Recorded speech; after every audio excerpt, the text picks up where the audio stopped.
Hi guys, it's Teresa. Welcome back to my channel. So for today's video, I'm gonna do a very tentative TBR for the next 2 weeks.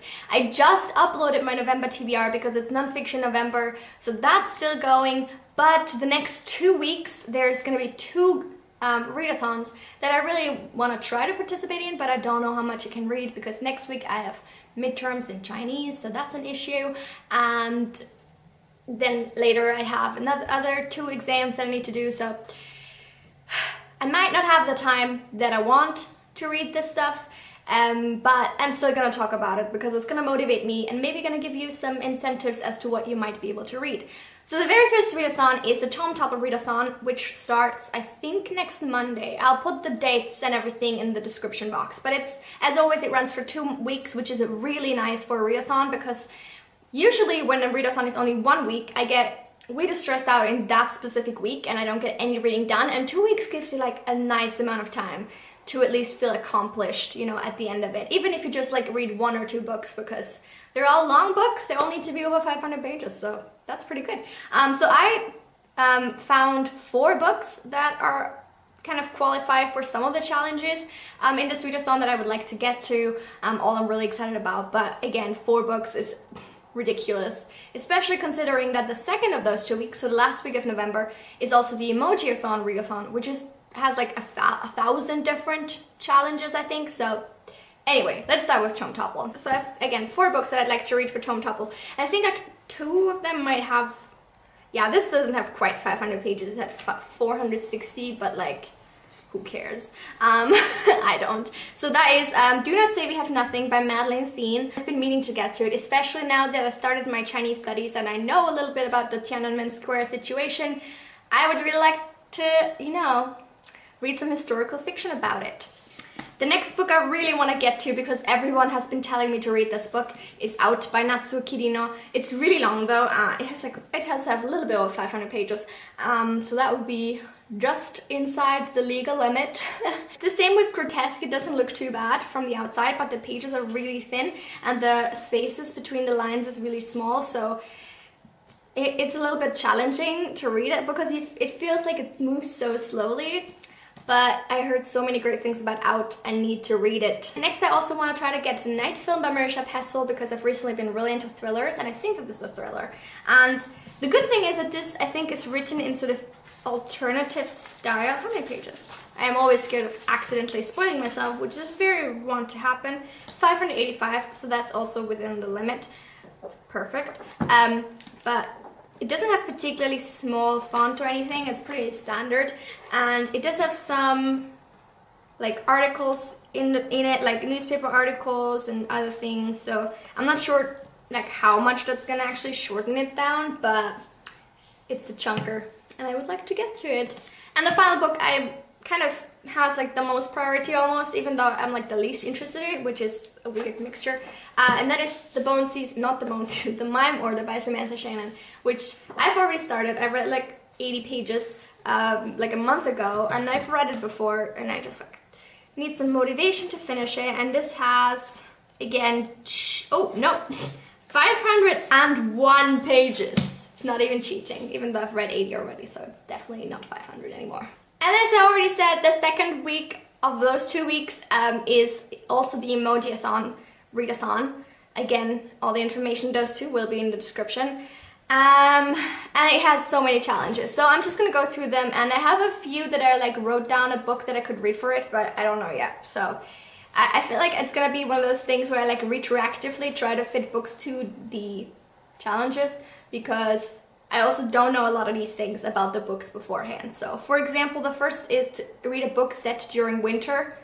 I don't know if any of these books is going to be set during winter. Do Not Say We Have Nothing is set in June, I think. Well, yeah, because I think April or June was the Tiananmen Square situation, so that's not happening in winter, and it's set after that. So, and then the others, I have no idea. So we'll see. The next is to read one with angels in it, which is very unlikely to happen. Then it's to read 60 minutes without checking your phone. Definitely will be able to do that. To read something with a reflective cover. Again, I feel like Do Not Say We Have Nothing has a reflective cover. Because, let's see. I don't know if you can see in this light, but like these gold things, they're shiny, and also the font with the title is shiny. So does it count as reflective? I'm not really sure. Or I could read Acceptance by Jeff Vandermeer, which is probably the prettiest cover out of the three, and it's very shiny. I feel like very reflective and nice. A book that you were gifted. And I wrote Keeping Up with the Curtain. No. I wrote KWK. What is KWK? Oh, I know. Kind Worth Killing. I already read that one. To read a book you were gifted. I guess it counts to say that I was gifted out because I ordered it with a gift card, so yeah. Then you have to read a book with red and white on the cover. For this I think I'm gonna read Magda by Michael Ziervogel. This is really short and it has some white, I guess, and like the main cover is like red, so I think this counts. Then we have Start a New Series. None of these are series so far, so I don't know what's gonna happen there. A book that's been haunting your TBR. For this, I'm gonna be listening to the audiobook of Yes Please by Amy Poehler because I really need to read it. It's on my project TBR for this year, and so many people have said that the audiobook is really nice, and like because it's told by Amy Poehler, and also there's like the people that she mentions sometimes have like guest appearances in the audiobook, which I think is really cool. And on the 21st, I think, of November, my next free credit is due for the Amazon trial that I have currently going on, so I want to get that one. A warm fuzzy read. I don't know if that's gonna happen. I'm not the type for warm fuzzy reads, to be honest. A new book. Out is new, I guess. Acceptance is new. Most of these are new. I mean, newly bought. Some of them are secondhand, but newly bought by me. Something featuring sports and extra points if it's winter sports. Probably not gonna happen. It's not my biggest area of interest. Snow on the cover. Not gonna happen, I think. Something featuring family and food. This features family because the whole purpose this is written about her is because she's the wife of Joseph Goebbels. So that counts, family. Book with bad reviews. Why would you read a book with bad reviews? I don't know if any of these are bad reviews, I hope not. Something featuring travel. No idea if something features travel. In a summer setting. No, nothing, I don't know. Oh, no, because I just said this is probably set in summer. So it's summer setting, great. And an audiobook. Already said I'm gonna listen to Yes Please. All right, so that is, you know, my very tentative TBR. I'm gonna try and focus on the tomes and probably squeeze in a few things here and there. Honestly, it's probably gonna end up in the sense that I'm gonna just like extend the Emojiathon to next week as well, at least for me, sort of, so that I can kind of mix those two up, because otherwise I'd have to read all the tomes next week and everything else the week after, so that's not happening, so I don't know.